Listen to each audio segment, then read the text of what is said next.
Santapan Harian Minggu 2 Februari 2025.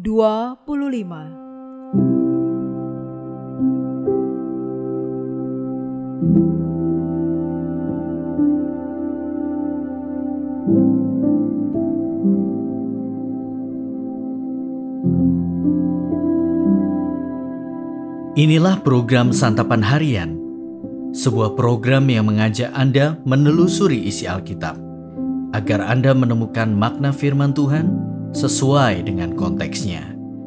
Santapan Harian tertuju bagi Anda yang ingin memiliki kehidupan rohani yang segar, kuat, dan sigap.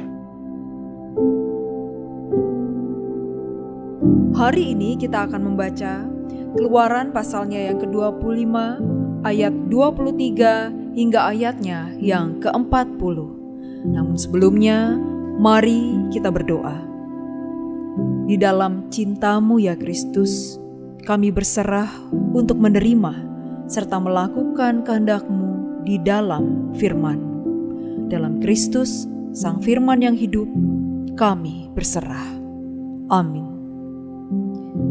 Keluaran 25 ayat 23-40. Engkau harus membuat meja dari kayu akasia 2 hasta panjangnya, sehasta lebarnya dan 1,5 hasta tingginya.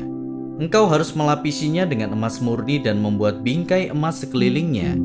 Di sekeliling meja itu engkau harus membuat pinggiran setapak tangan lebarnya dan membuat bingkai emas di sekeliling pinggiran itu.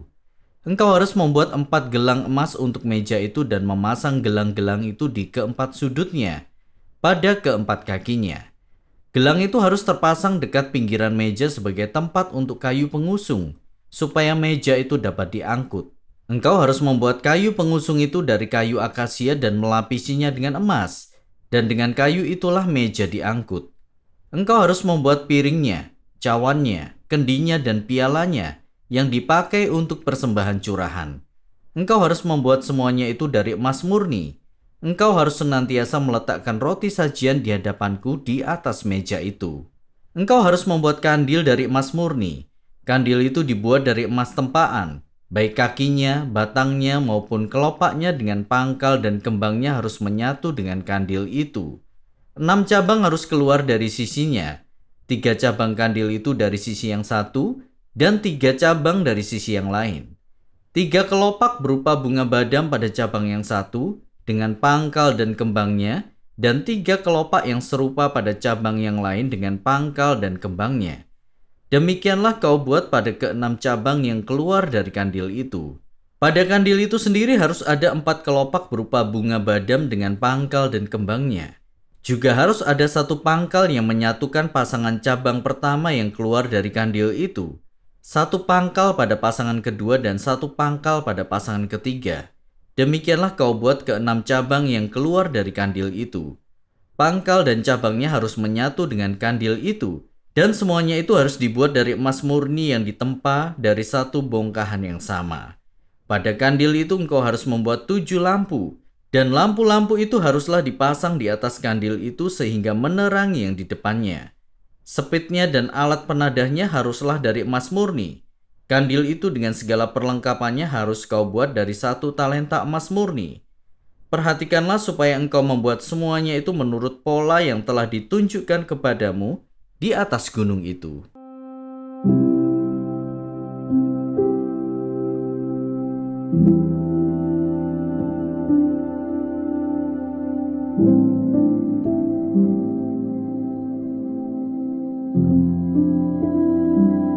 Sahabat Santapan Harian, dalam pembuatan perlengkapan ibadah, umat Israel diperintahkan untuk membuat meja roti sajian dan kandil emas.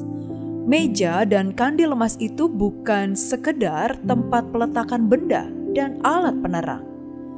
Pertama-tama, mari kita lihat bagaimana meja dan kandil tersebut harus dibuat. Meja roti sajian harus dibuat dari kayu akasia dengan ukuran sesuai petunjuk Allah. Meja itu dilapisi emas, dibingkai emas, dan setiap sudutnya dilengkapi gelang emas untuk kayu pengusung yang juga dilapisi emas. Di atasnya haruslah dibuat piring, cawan, Kendi dan piala juga dari emas untuk persembahan curahan.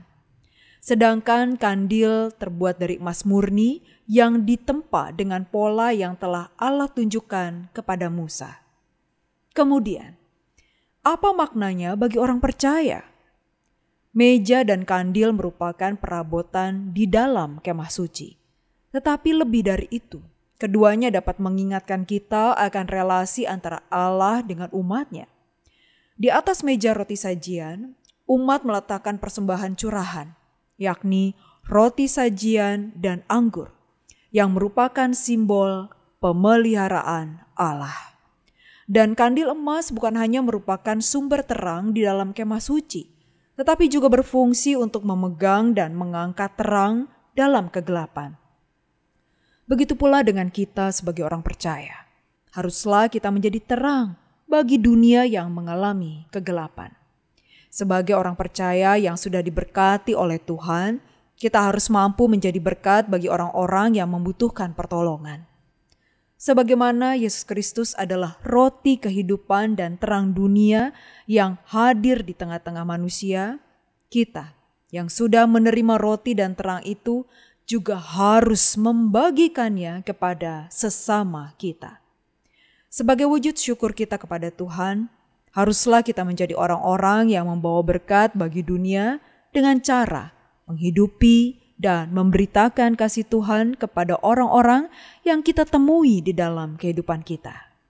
Dengan demikian, kita dapat menjadi pembawa berkat dan terang dalam nama Tuhan, Sang Penyedia dan Pemelihara.